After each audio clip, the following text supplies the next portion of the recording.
Wait, why an error occurred? Okay, we're online. We're live right now.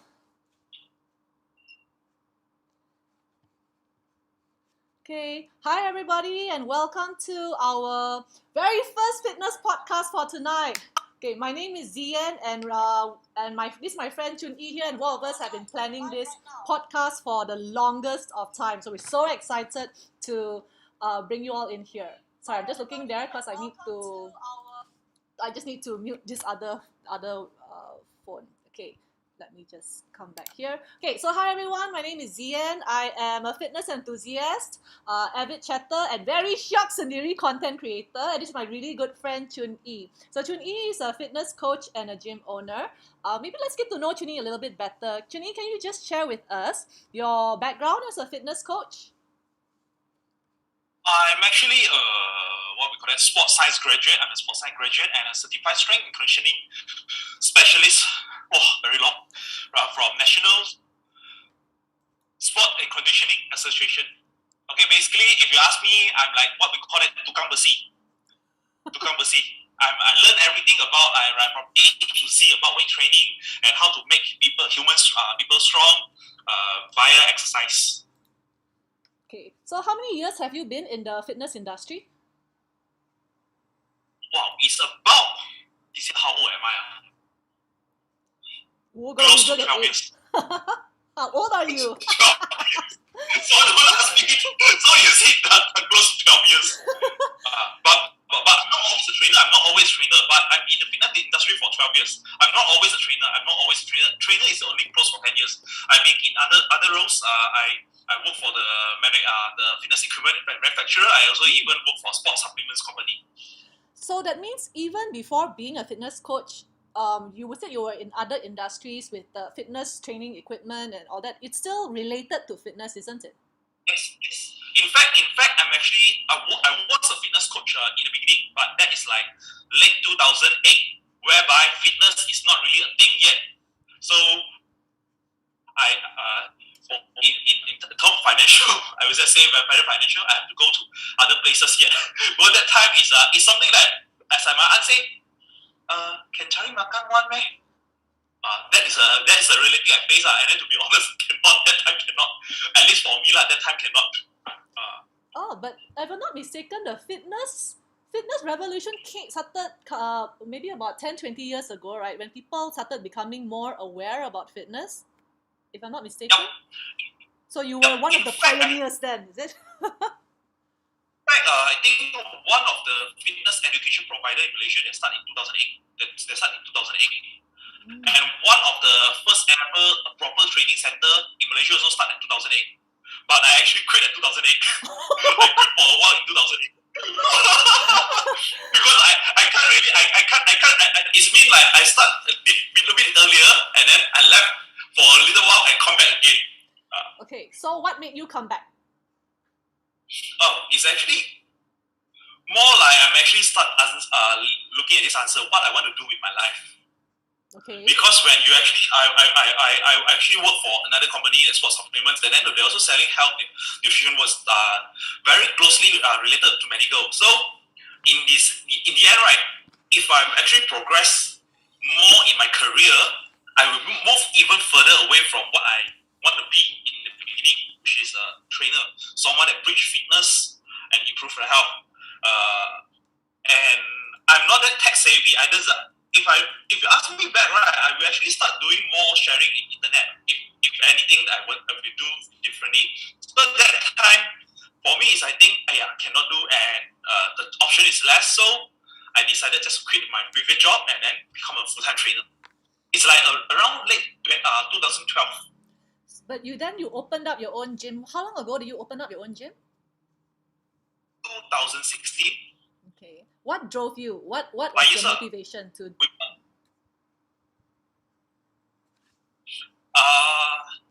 Very simple. At the time, because I shoot myself in the leg. I shoot myself in the leg. Because I find out most of the commercial fitness center, unfortunately, their offering to the client is too rigid. because as a trainer I feel pain. Let's say at the time I'm a trainer in a commercial fitness center. I get paid by training people, but sometimes I cannot adjust my rate. I have to follow whatever the company decided to sell to the client. And I would just say fitness is not something that everyone can afford. Maybe going to the gym is easier. Like let's say back in the day, maybe it's like 120 to 150 ringgit per month for a membership. But it's not the same if you engage a trainer. It might be somewhere, depending on the qualification, it might be somewhere around a session 60 ringgit to a session 150.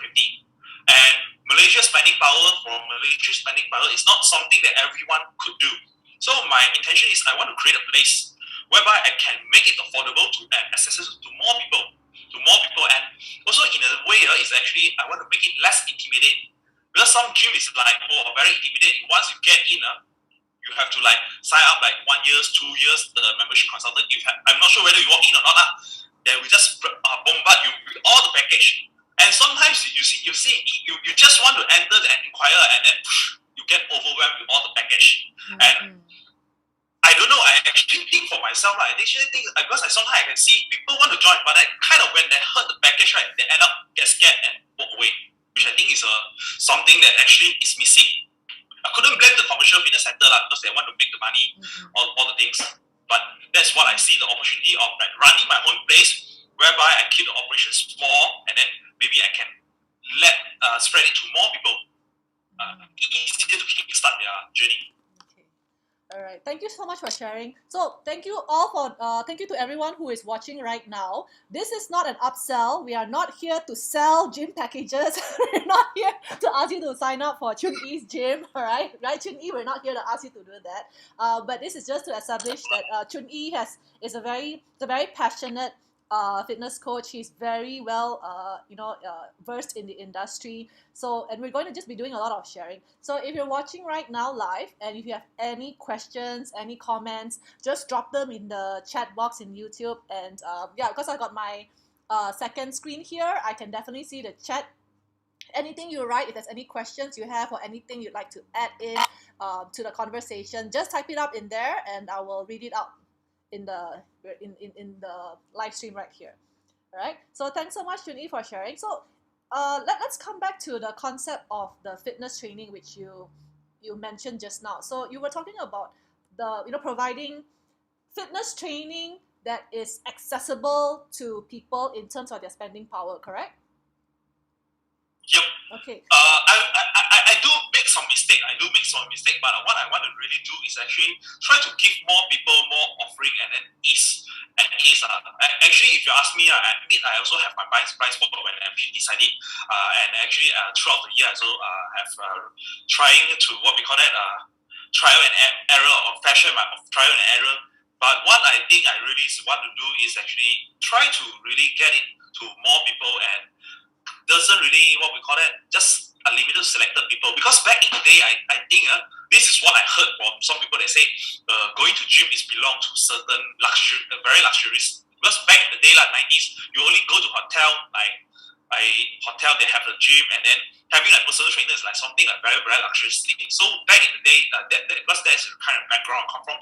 But what I actually from is actually it doesn't need to be that what we call that complicated. I'm sorry if you anyone feel, especially I feel, but I sometimes feel right it's actually you can always scale up the thing and make it so that more participant is possible. It's just a skill what we call it it's called skill the training to more people. Like for me, my answer is create a small group training whereby we actually train in an hour and then easier to manage instead of let's say one-on-one. So the fitness training you're talking about is when we say personal training, personal and group training. That means you classify as what? Is it personalized? You tailor the training to the individuals, or is it like some general thing? Okay, you know what? Today here's the list. We're just gonna do how many burpees, how many squats. Is it? Which one are we referring to? So just to establish the baseline here. Even in group training, we're actually not going to do the same thing, because I think what people. This is how I actually classify it. maybe we have group class. Group class is whereby we go body pump, and the trainer will be up there doing a demo, and then all the participants will just do it do together. Okay, that's something like we call it class. But wait, for me, is actually I have my client that they sign up. They doesn't just walk in. I know who they are. I will actually have their history of injury. I know their age limitation, their goals, and based on that, we're still doing the same thing during the same time. But there will be variations of the things. Let's say today, let's say we have 3 person, a 20 years old, a 40 years old, and 60 years old, they're going to train in the same group. But let's say the 60 years old going to do just what we call that, a bodyweight squat, while the 20 years old maybe doing just a barbell squat. Though actually, in reality, I find that it's the ballet. I don't know what happened to youngsters. Sorry, I will just say sorry if you are anyone that very young here. So it's actually I give variations according to your level. So what I do is, because actually when I start, I don't have so much client, okay, of course. So actually throughout the time I build up. Of course, when I have the more regular client, if I can see result and then they're happy with me, they're still with me, and they actually they're starting getting better. So what my job is coaching is not already A to Z. It's more like I'm their progress checker. I give them feedback how they progress. So I motivate them and then keep them accountable. And for newbies, yes, I start them. I check on their let's say this day. One of the major issues is actually always we have is actually many of us have shoulder and back issue. Why? We sit too long. So or perhaps no. So I'm actually starting on checking this issue and then work around all the client at the same time. So this is actually what I do is actually what I do as a trainer. I will always say, right, I actually help my client to understand their physical state better. Is this something? Sorry, go ahead. Is this something you think is common? That means a lot of fitness trainers do the same thing as what you do, or is it only a few of you do? Yes, it's definitely. I would say definitely yes. I would say definitely yes. A lot of fitness trainers will do the same. So, but then maybe it's a big just in one-on-one setting. It's one-on-one setting. In fact, actually, I did in one-on-one setting also. I just before they join the group class, I actually pull them out. But the thing is, I will make it in long term. Let's say I will just say, let's say if I have a client that pay me one-on-one training, it might be too much in the long run. It might be too much in the long run. Not everyone can focus on it. You see, I shoot myself in the knee. Later, all my clients say, "Hey, tarik balik." but sometimes it can be. I would just say, I actually think it can be because as some people, I will say, right, it's not contrary to what people believe, right? People who pay training doesn't mean they actually have a lot of money. Sometimes because they're willing to learn. So for me as a coach, I also appreciate their learning. So I want to make things easier for them. So maybe sometimes it will be in group, because let's say Zyen, you also do exercise. You know you're not going to exercise the whole hour. You do 10 reps. Sometimes you panting for like 1 minute. So that time I look at other take turn.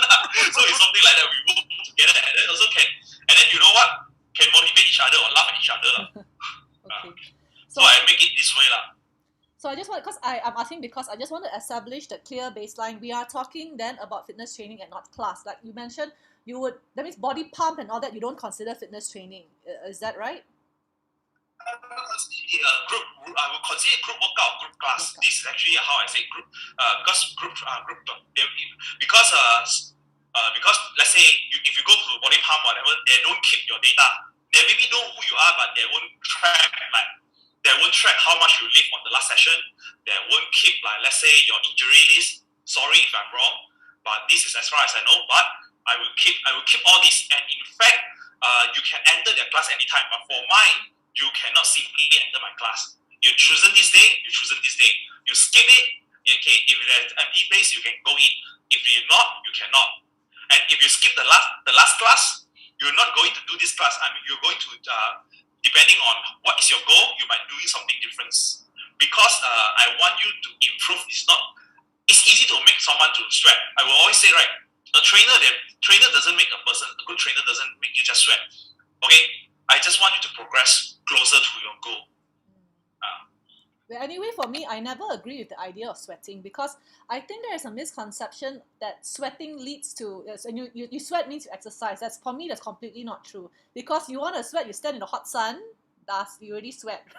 It's about, for me, it's about for me, like, at least, because when I do my fitness, right, if I don't, it's more like, oh, I sweat. It's more like, oh, have I pushed myself today? Am I, do I feel that the muscles working or not? That's for me lah. So I don't agree with the sweating. It's not. It's not. It's not.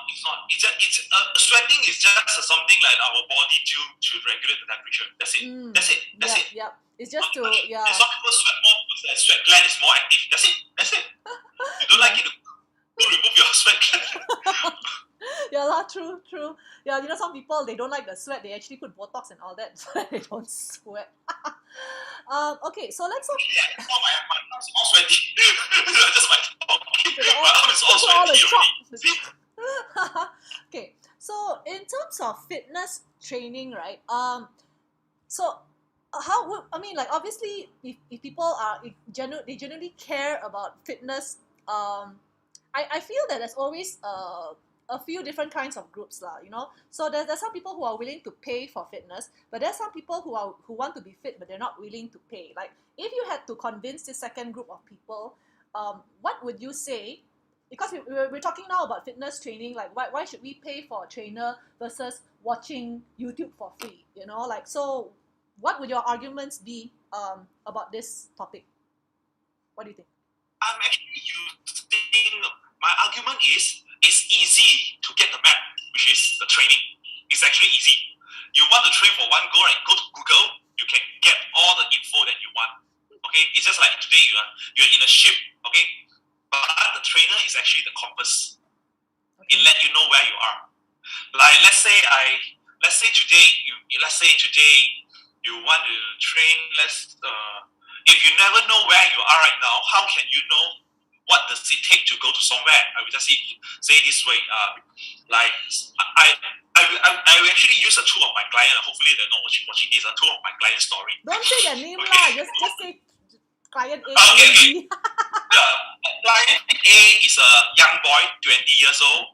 According to him, he's very active, play ball. You see, it's very bad already. According to him, very active, playing balls, exercise 5 days a week. Very active. Okay? Can do ask me to push him. Day one ask him, okay. Client B is someone that older than me. Say always work, didn't exercise, feel should take care of health already.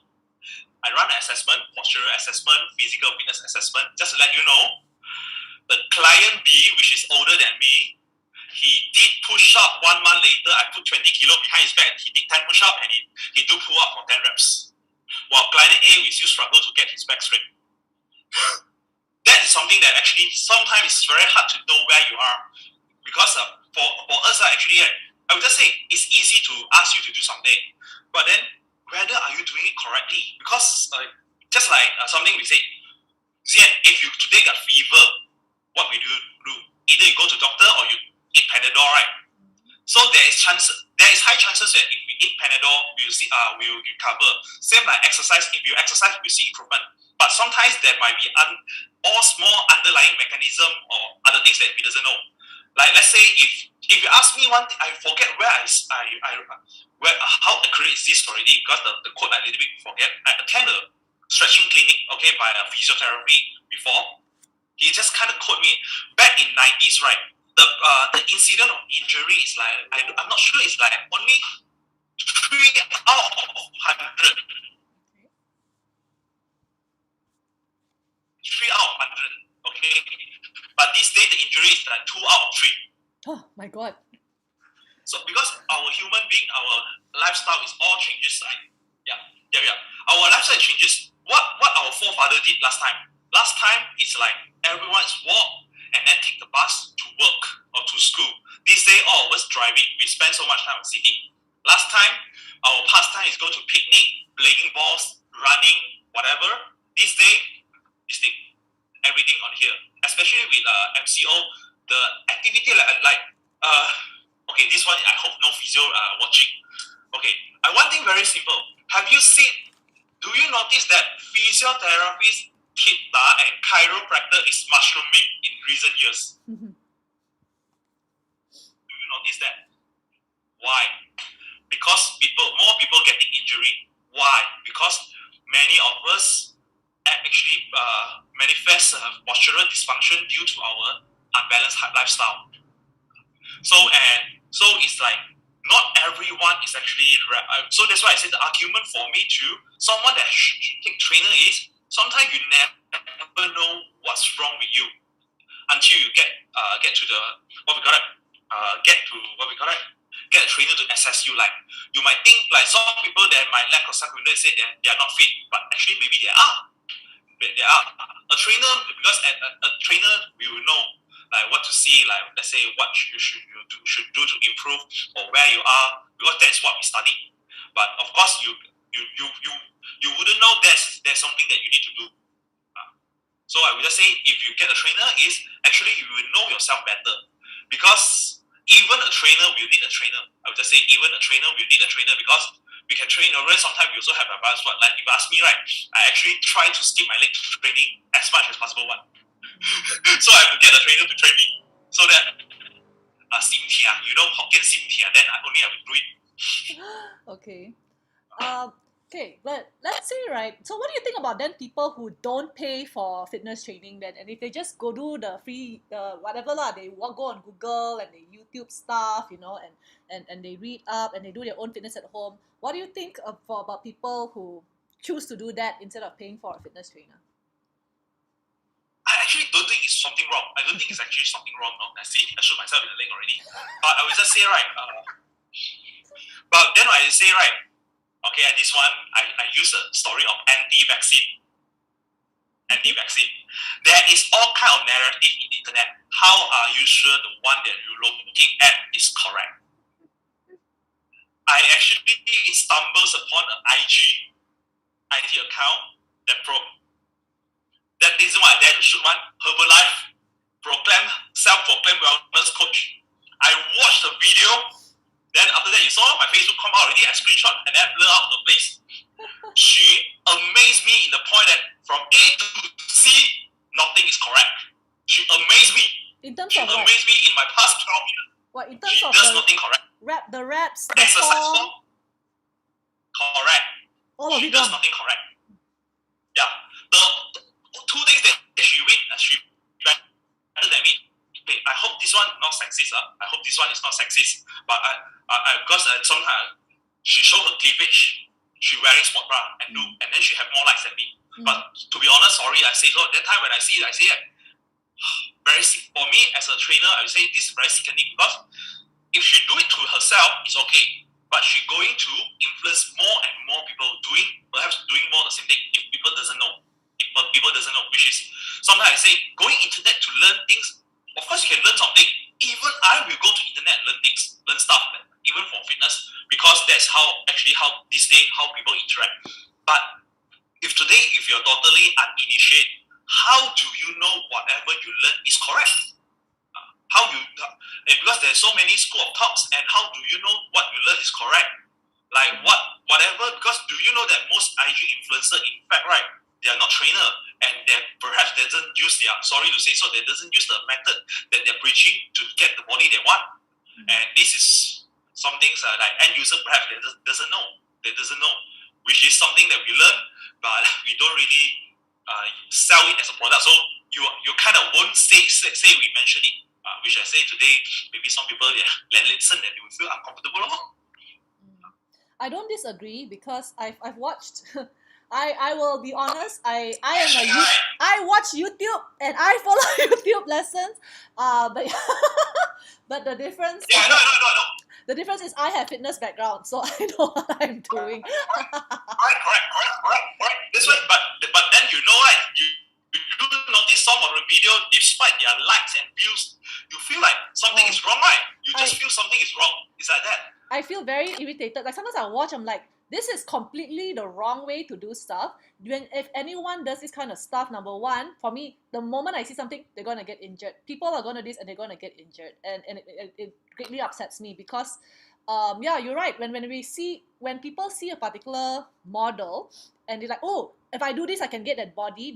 That's the myth that has been propagated, and then they will follow lah, and then they will die protect those YouTube and Instagram celebrities because they believe that that little they do can get the results they want, and then they blame themselves when they say, oh yeah, because I don't do it every day, that's why I cannot get the body I want. So they're blaming themselves instead of seeing the true picture that, hey, yeah, that thing actually doesn't work. I want to say one thing. Trust me. Trust me in one thing. If today you are super dedicated, this one, I shoot myself in the leg. You see, I shoot myself in the leg. Today, if you are super hardcore and dedicated, and if you can just simply follow a program in YouTube, in 1 month time, you're going to lose more weight than you are watching YouTube video than follow my training. This is going to happen. This is going to happen. This is going to happen. Believe me or not, you see, in 1 month, but the keyword is in 1 month time. Okay. Because I actually I have friend call me to meet, told me, because she follow a wrong influencer, by the way. So that's why I'm a little bit upset. Then I said, I actually give a love. I give a love, not my client don't care. It's just like, okay, she lost weight. And then she lost weight, but she actually shot herself in the knee already. The reason that's the reason she lost weight is very simple. From not exercise, she exercise. From eating outside, she home cook. Makes sense. It's just like someone tell you, I'm finally able to save money because I don't simply buy stuff. And then he go to preach that thing to a financial advisor. Financial advisor might ask you though, actually, in fact, just to be fair, I might be actually even give the same thing, but then of course, how long it's going to take you? How long it's going to take? Because one of the major problem in the world, last time, many people tell me in Malaysia, but actually it's in the world, that weight loss is the king of fitness, like it or not. And weight loss is actually most of the time equal to water loss. It's science, our body 60% is water. And we can actually lose up to 3 kilo in 1 week time. You really want to push it. But is it healthy? Water. Is it healthy? I last time do a stupid experiment, right? I actually can lose 2 kilo in a day. That's crazy, man. Yeah. That's very unhealthy. That's a lot. No, that time because I ate durian. Okay, that explains a lot. I kid, then I show, I said, then I said, can I call myself a super extreme fat loss guru because I can lose 2 kilo in 1 day. People say 1 week, I 1 day. Talk about the biggest From loser, morning to man. the night, my weight is like 2. But I don't, because I know it's water weight, it doesn't bring any meaning. So I see actually improvement in the past few years. More and more people realize that scale weight is not important. But then it's still a main narrative that drives people to actually believe in certain influencer. Because sometimes I cannot blame them in a way as because I myself looking back, right? Because I used to be, when I'm younger, I also hope to look for a role model to learn. So I would just say it's also part of our job to make things know that. So for me, if I think it properly, right, sometimes maybe it's good for this influencer to appear so that there's client after they reach certain part, they will look for trainer to further improve themselves. So I will look at this way. I wouldn't say you don't follow, but even though I would just say like if they say they are wellness coach, don't follow lah. Sorry, that one is really my taboo already. Wellness coach, no. Herbalife, you heard me, I say no. Yeah, very bad. I won't get shoot, right? So better say, Herbalife, don't come and sue us. This is just a conversation. We're not taking down anybody, okay? Oh shit. But I think on that, I mean, talking further a little bit about that, right? Then, because you said wellness coach, you didn't say fitness trainer, right? Okay, then first thing. I actually use wellness coach because this is the title that by many unqualified personnel that try to masquerade themselves as fitness trainer. Which is what I wanted to ask. Like when they introduce themselves as wellness coaches, do they establish their qualifications? Like, do they share like, oh, I have this ACE what PT ke, or I did this course on what nutrition and all diet and all that? Do they share this kind of information? Actually, no. Actually, I noticed that even in their share, like I actually go through two profile the other day. Got one profile, Facebook profile, a newbie suddenly sharing things. So I said, wow, why this boy so young? See, I use the first word, right? So young, got so many credentials. Such a name. Actually, their database, I'm not sure whether you see or not. There's database, a certain credential, you can find the name one if they're active. I searched the boy name. Tada. So it's actually sometimes it can be bad also because sometimes right end user that doesn't know, they say, hey, what, this fella got so long title must be good. But because for me I know, like, you need to have degree, and the boy is not from his age. Sorry lah, I don't think I know there's genius, but he doesn't look like one. So at that time I'm very busy body. So I go to search his name because this is something that very, very sad. This is actually very, very sad in internet this day. While we are actually taught getting info is easier, but turn out I find that it's easier for those, how to say, some people to propagate their evil deed easier. Like some people is for me, like I will just say, they want to spread. It's easier to spread wrong teaching.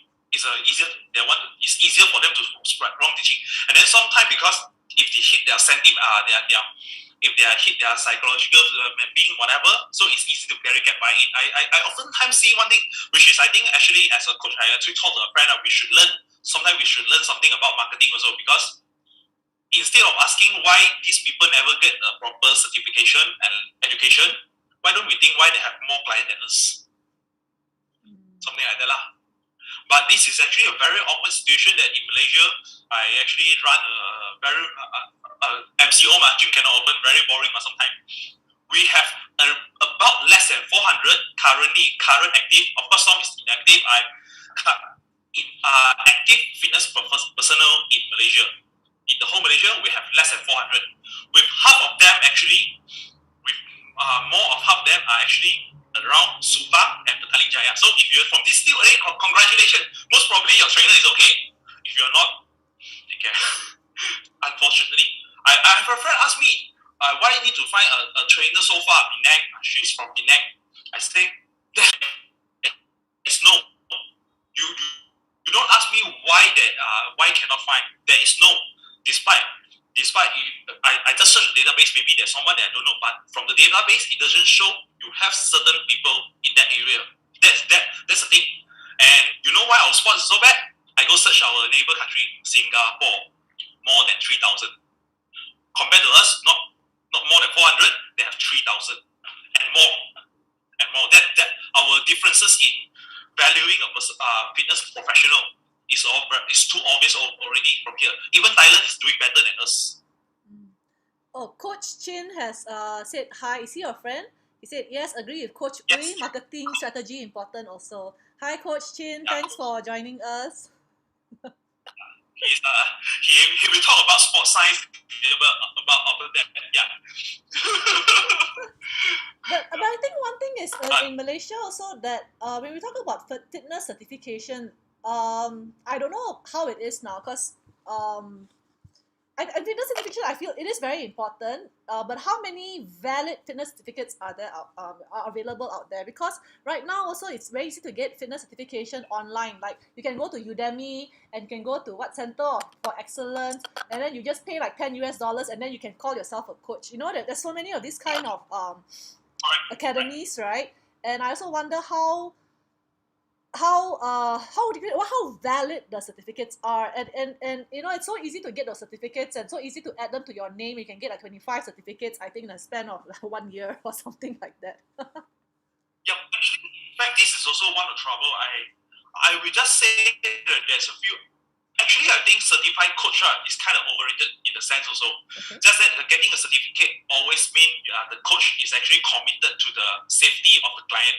For me, just now, if you notice, right, I always put safety first. Now, before performance, it's always safety first because why you want to learn not to cause any harm to your client. So, while this all the certificate, right, rather we just say, right, certificate or not, perhaps I will overlook how valid the certificate for now. But the certificate will be the proof of commitment of the coach to the client. Imagine how do you expect someone that doesn't willing to invest to be a learner to be a teacher? I always believe that a teacher have always to be the hungriest learner. But you know, a lot of people out there are just out there to make money. I mean, like for me, right? Like I remember years and years and years ago lah, when I started on this fitness trend. I'm like, okay, I'll go and sign up for a gym. I swear, right? I saw a personal trainer, like not mine. Like how when you sign up for gyms, commercial gyms, then they will always give you 2 personal training sessions for free. And then I never enjoy I never enjoy. I will do the 2, then I'm like, okay, this is a freaking waste of my time. I don't bother to pay. But I have seen and I watched before, right? These personal trainers, when they train their clients, I've seen them teach the clients the wrong thing. Like when I look at them like, oh my god, the client, the like you want to do squats or whatever, the knees are going past the toes, that kind of nonsense. I've seen that happen in the gym, and they are being monitored by their PT who didn't like correct them, and I'm like, this is utter crap. Yep, this actually happened a lot. This actually happened a lot. But I will just this one I will get a benefit of doubt. Because sometimes depending on the school of thought, let's say for strength training alone, we have weightlifting, powerlifting, and bodybuilding. These 3 school of thought will slightly vary in the way they lift the weight. Slightly vary. So sometimes we might feel it's wrong. So for this case, maybe I will get a benefit of doubt. But I do want to say one thing that's very sad, brutally honest. Hopefully no one come after me and sue me today. You doesn't need to have a certificate to be call yourself a trainer in Malaysia. You doesn't need to have certificate to call yourself a trainer in Malaysia. This is what happened right now. And in fact, it's not, I would just say because from my point of view, it's not easy to hire so many good trainer at one place. If you can get my hint, you get my hint. You wouldn't able to have so many qualified trainer at one time under your roof. Because costing wise, it's going to cost you a lot of money. But so I would just say sometimes they just do in-house training. I would just say quality of a trainer really have to. I would just say for end user, perhaps just not because they're hiring. So that's why end user also have to ask the trainer question before they sign up. So like, what is your qualification? What make you can be my trainer? I will say the best thing that, even though just now you say a lot of certification, right? I say one of the better thing that to us is they better have at least a certification. Because this at least show them willing to take the first step to learn. Because from what I seen last time, a certain renowned fitness center is so proud, flaunting their trainer get first aid certified, and I get shocked like, what? You are telling me you get first aid certified and you're so proud? Because first aid is supposedly a basic requirement for you to get a trainer certificate. So which means all of you doesn't have trainer certificate. It's actually also send me a message. None of them have trainer certificate. I like, how? But then I think, but then the problem is a lot of commercial gyms, and look, no one's going to sue if it's the truth, right? The truth is a lot of commercial gyms, their trainers are not certified. Their trainers are trained in-house. So that's why they're not certified. And they all know, once these trainers leave once these trainers leave the gyms, they cannot work as freelancers because they don't have the proper certification, unless they choose to go and get one themselves, the actual proper PT certification. That's incredible. And to be fair, just to let you know, one of the he listened. One of my more respected senior in this industry, right? He is actually not a certified trainer. Okay. But he is very, very hardworking in self-learning. And we'll say one thing, right? If he to take any exam certification, he will go to pass with flying color. I don't know, perhaps he just want to be funny and never want to, but if you ask me, he's very willing to learn. But coming back, I will just say, not everyone like him. He maybe is one of the oddball that I see. The only oddball that I see is non-certified, but more knowledgeable than certified trainer. So about questioning whether after you work for a commercial gym, right, many of them actually never bother to take any certificate afterward. They will just pull out the client, this is what I see, they'll just pull out the client and just do it. Just do it. So this is something that sometimes I feel like why people never take fitness training as seriously, because you guys never, because I will not say, not really guys, if I want to be back, I can say, because there's a lot of people that actually not qualified to do the job is doing the job. And so people will actually harbor a very negative feeling. This one I dropped a dome. This one I actually want to drop this bomb for a while already. Ethical.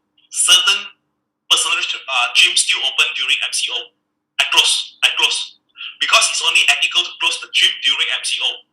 And perhaps they don't close, they don't learn, I would just say, they don't learn about personal training ethics. Just to let you know, personal training is just not about training people. There's one chapter for the last one, we have our ethics and conduct, and then we also have like how to run a gym. So all this is actually something, it's just like, if you're today a professional, you need to have certain ethics. Like I actually turned down 2 or 3 personal training during MCO because because I say, right now the country say you cannot conduct, then you don't do. I just do online. Even though it's actually, the money they actually offer not bad. I would just say not bad. But I think I have to stay close to my conduct, because if I do it, I find out I cannot speak like this today already. I will feel guilty. If I do it. Okay. Yeah. So but how do you, just curious though, how do you find the online training though? Is it effective? Okay. Shoot myself in the leg again because I do. You always have to shoot yourself only like you. For Jen. Okay, go on. No, because I always say there are pros and cons. There are always pros and cons for general well-being, fat loss. In fact, one of my clients actually kind of tear off my face because when he trained in the gym, the progression is like this. When trained at home, the progression is like that. I'm like, okay. So I will just say, it depends. If today you are looking for muscle, building muscle, extreme improvement in sport performance, no, it's not effective unless you have a whole equipped gym at home. Then perhaps it can match a little bit by going on hand. Okay, even like just now today, actually I've been trained by a coach for weightlifting. Okay, he trained me via online. Immediately I would say he's good, but it's even better when he's beside me. Okay, his training is because we can actually save time, the communication easier. So I will just say, perhaps for general fitness, general well-being, fat loss, yes, it works. But I will just say, if you really like, let's say, just get a good sweat and then keep healthy, yes, it's a very, very viable options, especially if your favorite coach is very, very far from you. But let's say today, if you want to, let's say, want to build muscle, let's say, very good, a more result, like let's say, get a poster model kind of visit, you still have to go to the gym, something like that. Because there is so much limitation you can do at home. Because equipment will be one. Second will be just safety. Again, safety. Because let's say, even though I'm doing right, a lot of movement, I will take it out. That I will take it out whenever I train online. Because those movement, if anything happen, I can't even reach them. I can't help them. Yeah. So I will avoid certain movement. So, like it or not, I will always say the effect will get discounted for certain parameter. Let's say we have strength, we have endurance, we have flexibility. So flexibility maybe you can train at home. Endurance perhaps strength is not if you're very strong. So that's why you really have to see your goals. So for certain goals, maybe yes, online training is really good. Especially let's say if the gym is very far from you, of course it's an option that you can. So it really depends on what is your goal, And what is the condition? Let's say if today, if newbies, I will be careful. Let's say because again, I will just say I cannot see him, I cannot help him immediately if anything happen. Again, back to safety lah. Always safety. Okay. Now, so in terms of fitness training, like I don't know, do you see it as like it's something that has to be, it's like a lifelong thing, like oh, once they start they need to keep going, or you see like, okay, is there maybe a short course that they do and then they can stop, I don't know, like then I don't know. You guys a very, very boring lecture. There is this thing called sarcopenia. What? Sarcopenia is I don't know what's that. related muscle loss. Huh? What? Age-related muscle loss. Age-related. Sarcopenia is age-related muscle loss. Okay. Okay. As we age after 25, we're going to experience muscle loss over the time until the day we die. Okay. Okay. And what muscle do is, muscle is actually produce movement. Okay, it move how we produce movement. So that's why if you notice, a lot of old people, they get fall because their movement is not fluid. They are very skinny, they are very fragile. So this is actually going to happen to us. Okay, and what training fitness do is actually not really just, it can be I try to avoid use the word reverse because it sounds like very, very sounds like trying magic. to sell something. Reverse But I will just I try to avoid, but it's something like, it's an effort, conscious, I will prefer maybe a conscious effort that we do to overcome this condition that happened to our body. Like, let's say we know we're going, as long as we love, as long as we live in this earth, don't care, every day we have to spend money, like it or not, agree or not. So that's why we have to conscious effort go to find money. So that's why fitness is always, is something that constant, it needs to be a part of a lifestyle.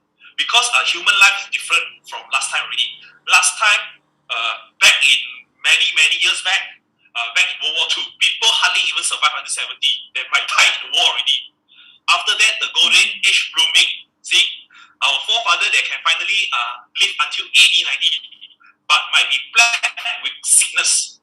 You can see most of them after like 90, maybe the Mahathir, except Mahathir, most of them can't really walk well already. It's like, to be honest, I'm not sure, but kind of like lost their life. And I believe with current our advancement in medical, right, despite we have COVID, right, I believe living way over 80 years old will be a trend in future. In fact, if you notice, last time you see 60 people, 60 years old already say they are old. You see this day, all the 60-year-olds very dynamic. All the CEOs of the company never want to give up on all that very dynamic. Or you see 70s. So it's a different way of living already. So for us that haven't reached the age, right, if we have already know this thing, let's say muscle waste is going to happen at our body. So I would say if able, we have to start taking care of our body. Because like it or not, the worst thing is not die young, no. The worst thing is die old age. But then the last 30 years, you can't do anything. Die old age, but then you cannot do anything. You just like lie there and go there. That is like, I would say, I would rather die young age like that. I saw a friend that coach like, the key here is die as young as possible. I don't know what, forget the word. It's something like you want to die like without pain or whatever. I forget that, but it's something like that. I would just say. I think someone said, oh, I want to die at my prime, not when I'm not dying when I'm helpless and I need like other people's assistance.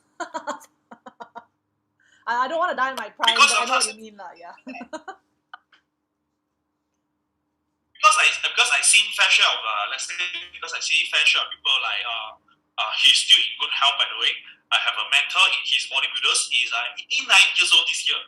Apart from his eye, right, he actually still can walk. And then I think a few years back, 80 over years, when the granddaughter graduated from university, he still can hug the granddaughter up. Winner. I would just say that he actually lived the word fitness. Why we do fitness, so that if you did live that long, you can enjoy your life to maximum. It's just like why always because you see people this day are more financial savvy. They always say do investment for the later part of your life. Then people again, they always say health is wealth, but why the hell you never take care of your health? So I would just say exercise. Okay, now this is a little bit upselling, but not myself. And then not just any kind of exercise. People have to more looking after strength training because we need muscle. We need muscle to produce movement, and lacking of muscle is oftentimes the cause of many problems. So this is something like you see, I preach muscle, so you go don't come to me lah. But it's just something like, because some people say I play badminton. I say it's not to say it's bad, but sometimes some people are very gung-ho. I saw fair share of people that play badminton and actually also have knee problem because it's a game. I would just say training and sports sometimes have to separate. It's not really the same. So it sounds to me that because when you say fitness training, that means your fitness training focuses more on strength training, resistance training, and not so much cardio lah. Is that right? Both. Actually, it's strength and conditioning, but I would just say depending on my client state, I would just say we try to do both, because in the end of one thing that when we train our strength, right, we're also doing works. We're also progressively doing works, and then conditioning cardio is actually, for me lah, unless you want to run a super marathon, super high, right, it's actually something that if you have been active, you're going to do it consistently. Okay, very simple. I would just say playing badminton, it's going to increase, I use the layman word, stamina. Okay?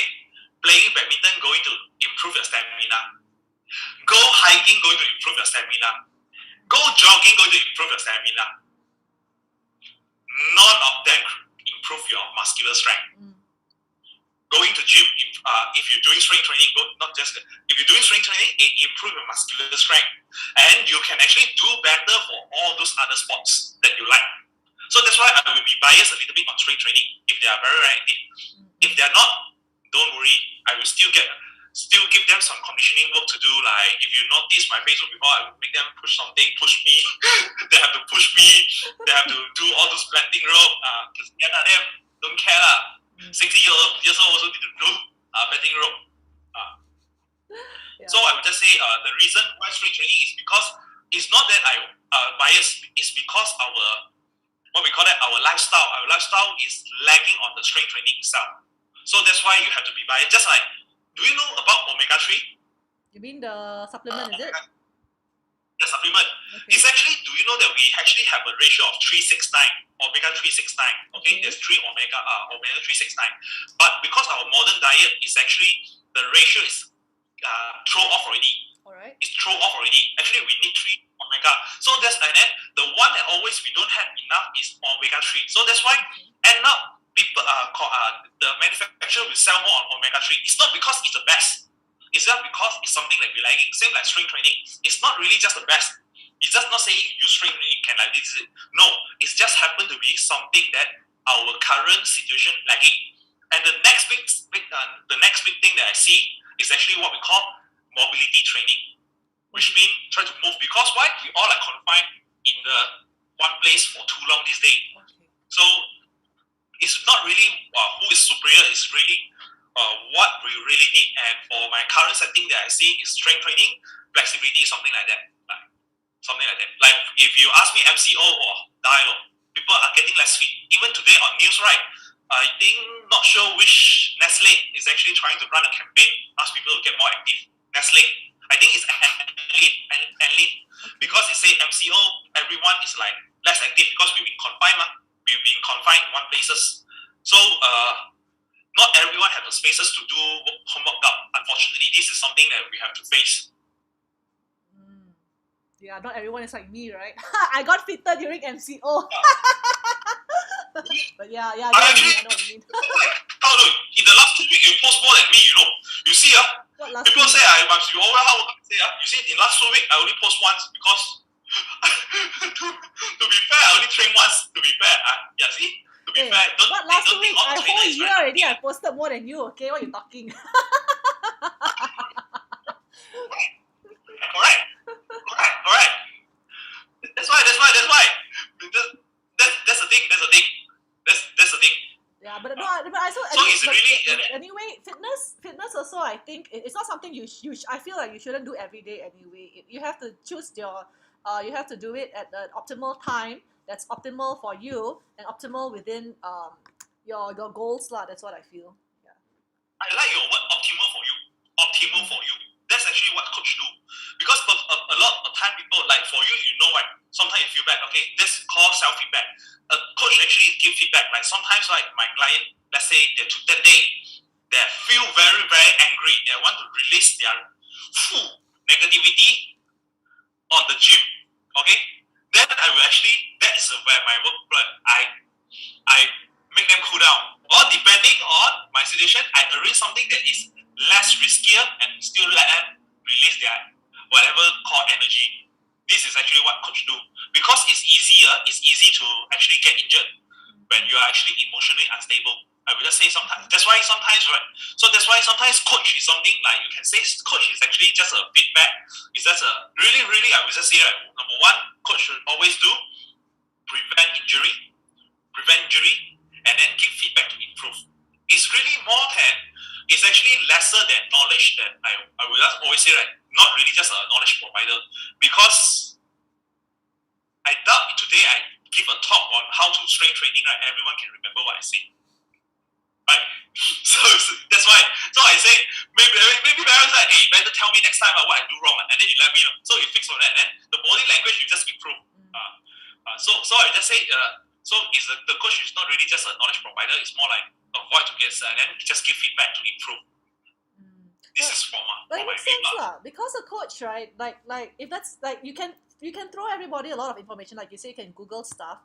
But if I don't know what I'm doing wrong, or if I don't know what I'm doing well, or if I don't know what I need in order to get to my goal, I will end up doing things the wrong way. So that's the importance of having a coach who can watch them. Hey, you know, you're already doing this well, but you know, maybe this part you're not doing so well, so you need to do this a little bit more, or your form is wrong, you know, or you can go heavier on that. Why you only carry, you know, like 2 kg? Excuse me. Yes. Yeah. Of course, yeah. There's a lot of people like I actually face sometimes, right? Some people they are so good, but they're so afraid, or some people they are so overconfident. Normally, I would just say normally overconfident is guy lor. And then normally girls I would tell and then normally girls they're always like so afraid. Then I say in fact one of the things that I would say guys remember, don't hate me. Girl is more resilient. This is from what I see. Girl is more resilient. If you ask me. Guys sometimes can be crybaby. You know, but I guess that's based on your experience. But I think there's also maybe we'll reserve this for maybe another dialogue. Because your experience is based on people who turn up for your fitness training. I have seen differently in people who show up for group classes. The completely different from what you said. But that's because of the mentality of people who go to different classes in the first place. Yeah, because when you go, people who go. Sorry. It's actually, I will just say it's different because I'm speaking from a group training base, and then in fact there's many school of thoughts. So I will just say I wouldn't say who is wrong, who is right. It's just like everything exists for a purpose. Yeah. And then one thing that people cannot deny is, let's say today, let's say if you ask me, weight loss is the key. Weight loss is the key, right, of the fitness. Then any methods work. The important player is actually the individual themselves. But let's say today you want to improve, let's say what we call that performance for a sports that involve a lot of, let's say, jumping. Let's say use the word jumping. Okay? Then sorry, you cannot go to body pump or yoga class and expect miracle happen. That's not going to happen. Okay? Right? Okay. And this is what we call I forget the word specificity of training, theory of specificity. It's just like you want to be better on something, you better do something that mimic it. So you don't go like you want to learn how to play better in badminton, you don't go and get coaching in basketball. Swimming. It's different. Hey, who knows? Hey, swimming, I doubt that swimming perhaps can help. Swimming, breathing or breathing will be good. it's really depend. That's why I say coach is always help people to choose, because there's so many information. It's so many information in the internet that sometimes even us, we're having a hard time to dissect what is right, what's wrong, correct. Like before 2015, perhaps I'm not sure. Rounding your back and do the stretch is bad. Before 2015. Then after that, more research coming out. It's okay. It's okay. See, it's from back to become. It's okay. And then so that's why coaches also have to constantly learn, because research will come out. There's one word that the more you learn, the more you know you doesn't know. And if you ask me for normal fitness, and to say, okay, this one not upset already, this one to help all the trainer. You expect to learn all those things, or you want to find someone to do it for you. Something like that. No, this one just joking. Because some people, they maybe find joy in learning all those things. I know, but I see fair share of people that they enjoy and then they become trainer. But again, it's really see what you want. If you enjoy fitness as a whole lifestyle and you want to know more about it, it's nothing wrong that you self-learn, and then later on part whether you want to get trainer. But for most people, if they just want to start exercise to change themselves, I would say it's better they get a trainer to get stuff correct first. Something like that. But I also don't know what the hell I'm talking about. But that holds true for everything. It's not just fitness industry, ma. Whatever it is. Like even if let's say you learn what's a good example? Yeah, because there's certain things that we like business coaching also, right? Like not everyone. Like for people who also they go into business, right, they think, oh, I don't need to go for business coaching, but then actually if they do get a good business coach, it makes a world of difference in their business. Because if they go in blind, meaning they don't know what they are doing, they'll go in there and then they make all the mistakes, they can blow $1 million, right? And then they realize, oh crap, I've done everything wrong. Whereas if they had just invested a little bit of money in a business coach who can teach them the correct way to do things, they end up making more money, for example, prevent themselves from making a mistake, or if they make a mistake, how do they recover from that mistake? So rather than, and they may not have the opportunity to go and, okay, let's go read up all those case studies. Who's got the time to go and do that additional work? So business coach, just help me look at this problem. What can we do to fix it right now? You know, who's got time to go and... I think it's also talking about, I think same thing that if you say business coach, right, it's always minimize risk, minimize injury. That's the thing. Because some people might get lucky and never, let's say we use business. The top 10 richest in Malaysia, I doubt any of them actually have business coach when they started. Yeah. But that is top 10 of richest in Malaysia. That is like we say the top 10 smartest and most luckiest fella in the whole country. That you can't really beat them. Then let's come to fitness. Are you that talented? Like today, my coach in weightlifting, he's actually a record holder from Malaysia till today. And then I asked him, is it hard work or just also talent? You have to have the talent to go certain part, then hard work. So most people, sometimes some people get lucky. So I will just say, it's really have the individual. It's nothing wrong to follow YouTube, but you need to know the risk associated with it. In fact, perhaps some people I do see they're getting good result from YouTube, but the merit of getting coach is minimize risk, and perhaps whatever that good result you have in 3 months time, maybe end up you actually can get it in 3 weeks time, or maybe longer lah, depending on what you're looking for. So it's always like that. That's why I say getting a coach is more like more clarity, perhaps more clarity, feedback. So it's same like business coach. It's something that you might feel not important, but when shit happen, then you suddenly found out, oh, it makes whole lots of difference. Like why not? Which is something that because fitness is still, I would just say fitness is very new in the whole world. Fitness is still very, very new. Because I think the last time, even the association I've tied with, they only been established in 1985. Something like that, 1985. So it's very, very new. It's very, very new. Not that new lah, already 40, 30 something already. But new in comparison to other industries lah. Compared to medical science, compared to medical science, it's something like a few hundred years. It's different. It's still like playing. I will always say, right, even all the coaches, we always constantly want to learn what's the best way to coach and to get results. So, forefront, something like that. So that's why I will say the thing is actually maybe sometimes like everyone do the best of the thing lah. Everyone do the best of their role.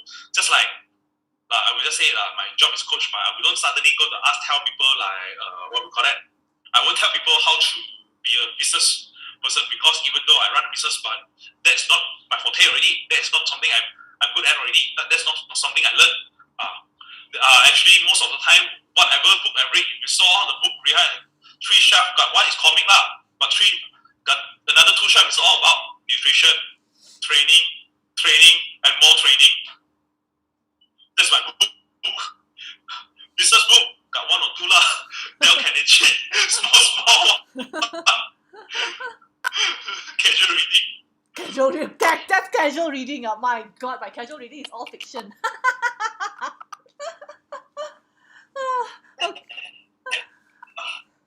Okay, it's my casual reading is actually what on this Facebook.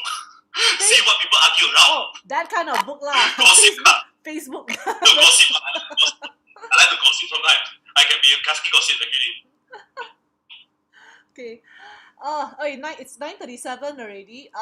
Yeah, it's been an hour plus. I think Choon Ee, you have really shared a lot tonight. Is there anything else you'd like to add? One thing that I would just say to be fair, I would say right. This one actually I tell you already. If you approach a coach, something like approach a coach, right? This is actually what happened because all those commercial gyms they like to keep trial session. They like to keep trial session, and in fact, I think this is actually a very unhealthy practice. But I will shoot myself in the leg at the same time though. It's a very unhealthy practice because if a certified coach today, you go and ask them to give you a trial session, it's akin that you go to a restaurant before you pay, you say I want to taste your food and don't want to pay for it. I would say it's a very bad. But to turn a point, I think coaches shouldn't just reject blatantly when they're being faced with such consequences. So for end user, you sometimes can ask them, do they give? If they give, you're lucky enough, then you can experience whether this coaches is good, suitable for you or not before you started. If they doesn't give, and then for coaches, if you choose to give, I will respect your decision. But one thing that I will just say for coaches that don't want to give, which actually I don't, try to communicate with the potential client what they're looking at, what they want, and try to communicate what you can do to them and deliver the message clearly to them why your service work that way, so that both parties know what they're getting into. Because oftentimes I will say, because this is what I learned, which is a very bad. I don't buy the thing. This is a book I learned. Buying a PT is very, very emotional. Get them emotional. Actually, I don't like this. Because I feel like this is how you do sales. Get people emotional, like hooked into their emotion to get them buying. But I myself think this is actually not an ethical way to do. I think because you want to develop lifelong, get them emotion is akin to getting a one night stand. You get passionate for one night, then gone forever. For what I want to see is, I want to train my client as long as possible, if they allow me to. So I want to be transparent, communicate my value. Even I want to know that whether can we work together, then only we go. That's I think a very important things that actually have to happen. Because just like I say, fitness is lifelong. Fitness is lifelong. It's not like 3 months. It's not like 3 months. This is something that I feel like one thing that I see very, very wrong is people like to promote 3 months transformation. Then after 3 months, so what? Gone forever. Cannot be, Even I will say, let's say just not say top 10 richest, they all have fitness finance consultant in their team. Takkan nak fire the consultant after 3 months. They are all the financial department, they're HOD, you see. It's forever working there to looking after their financial. So it's actually something that you have to lifelong. Just that maybe the way of working is different. The way of working is different that you feel bad. That is all up to individual trainer and client how they communicate together. So this is what I see. It's like fitness is lifelong, so trainer have to really communicate with the client so know what they want. It's not really just like, okay, get the money, get the job done, forever say bye-bye. But maybe I'm old-fashioned. would that be considered the marketing strategy? Because sometimes it's like it's a hook. Let's get the and I see where you're coming from, but wouldn't you agree to some extent it's like sometimes you just need the people to come in first. Like some people are so reluctant to get on that fitness journey, right? You giving them that time frame of 3 months helps them kickstart. And once you hook them, and I'm not saying hook them in the sense of, oh, I got their money. It's more like, let's hook them, get them onto fitness, and then many people after that 3 months will continue on in the fitness path because they already see results. Actually, I don't deny what you do. Actually, is correct. So what you do is correct. But actually, what you do, I don't disagree. That's why I say this is my point of view. Like for me, I actually right now I'm actually trying to communicate my value via different things that I do. Like maybe sometimes I will do like awareness day talking about like that's why I mentioned sarcopenia is something that I'm very very interested in because it's smart because it's related also.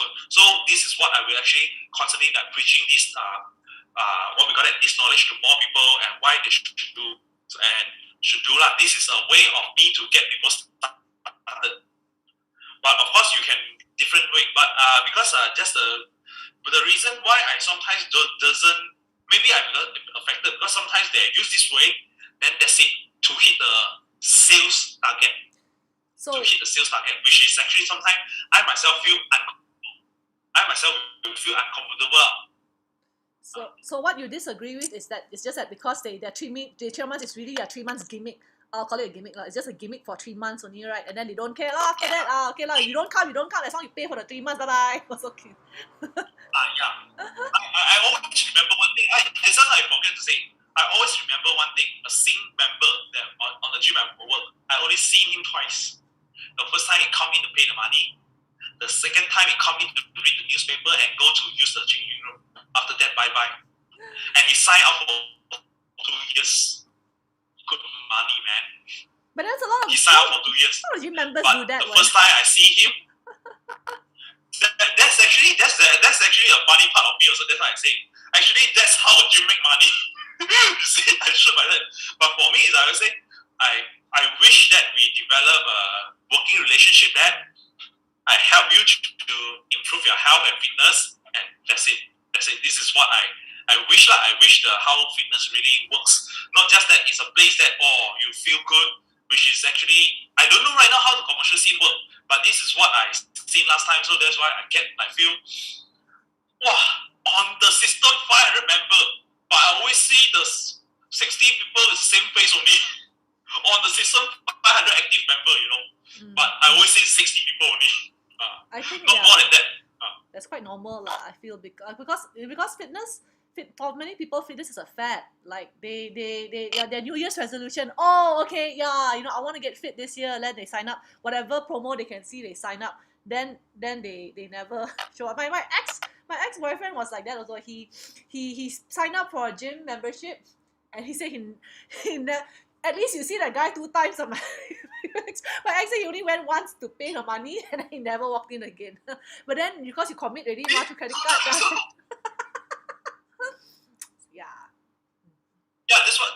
That's what I hate to see. To be honest, that's what I hate to see. If you ask me, I'm the odd part lah. I hope you try to maximize to use me. Ask me more questions. Let me know how can I help you better. That's actually what I want to see. And in fact, I say, but kind of idealistic lah. But this is something that I wish to really trainer work on because one of my I'm not sure Coach Chin's around or not. One of my vision also is because I come in the background that may be for later, but I hope that fitness professional can elevate it to the status that people will look them as one of the sources of advice when it come to health maintenance. Not just asking doctor, and doctor. Something like that lah. True. Yeah. The doctors not. I mean, actually, I think I shouldn't mention that here, lah. But anyway, we're not talking about medical industry, but a lot of doctors they very rarely provide advice about maintaining wellness. It's always only about, as long as you're not sick, you're fine. Yeah. If it's wrong, cut. But let's not go there because. So I don't comment more. I don't comment more. But I would just say different school of thought. Again, as I say, different school of thought. Different school of thought. Yeah. Different school of thought. They're looking at solving the problem differently. But for me, I would say we try to prevent the things to happen. True. Okay. Like you see, exercise without injury risk going to reduce their business. True. You are well and you're healthy. You don't need to see doctor, ma. See, that's why I say. Actually, kind of my feel right at them. We try to improve the health being, okay, but we are kind of work against them actually in the sense. We kind of work against them. True. Yeah. But I will actually say it should work together. Doctor can be more things. Actually, I only have respect, especially the pandemic. I have the utmost respect to all the doctors that work in GH. That kind of job, if today you ask me, suddenly I can become a doctor and have no knowledge, I also don't want to do. Yeah, actually, some doctors they've actually stopped. They're so passionate about the medical industry. Then because of a lot of political issues and the overwork. Let's not go there, lah. That's not something we're supposed to be discussing. But I know some of them who have quit the industry, even though they love helping people. But they quit because of the overwork. They just cannot take it really. It's just too much. It's not fair. It's not fair on the doctors. It's like, I feel very bad for them also because they're solving problems that they didn't create. You know what I mean? It's like you suddenly create a problem, you find a solution, you try to fix it. But the doctors, what they're doing, and I really admire them for it. They're fixing people's problems, which they didn't create. You know what I mean? People suddenly create the problem. They go to the doctor. Oh, you fix my problem. Yeah. Feel so bad for them. Agree. Especially for traffic accident. Especially for traffic accident. And then those fighting, sometimes you can get emotional. Yeah. Because really like solving all the issue that they didn't create. Yeah. But really admire them. I mean, a lot of them, they're really doing their best, And of course, I'm not saying I'm blaming people for getting sick. I'm not saying that. But some people, they're just so irresponsible about what they do, lah. So that's very sad. This is how I think more on the people behavior themselves already, lah. Yeah. But I think do you know that like go off topic a bit, lah. Our death growth trend actually is the lowest for the past 2 years. The what trend? Death growth. Which means every year we have people dead, and then there's our growth rate, which means we have the rate of how many people die, and then the growth rate is actually at the lowest for the past 2 years. Even though we have COVID. Growth meaning what? Like what? Growth of what?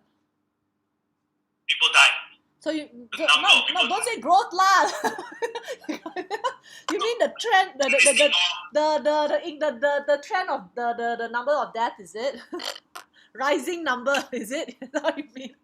Because growth to me is people growing. It's actually lesser. Then I just tell my friend one thing only. I know why. Because we don't have Tahun Baru Cina, we don't have Hari Raya.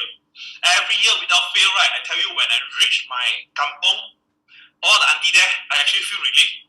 Because at the same time the dinner happened, you open TV3, they will tell you how many people die in traffic accident. Which is very, very scary. True. Right? Which is very, very scary. Traffic accident, driving negligence is one of the things that will still stir me emotionally. Did someone pass away from a traffic accident? My grandma. Okay, that's why. Yeah. My grandma.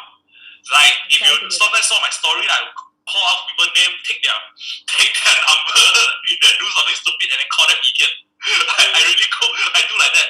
This is the only thing that I will shame people publicly because it's really taken life.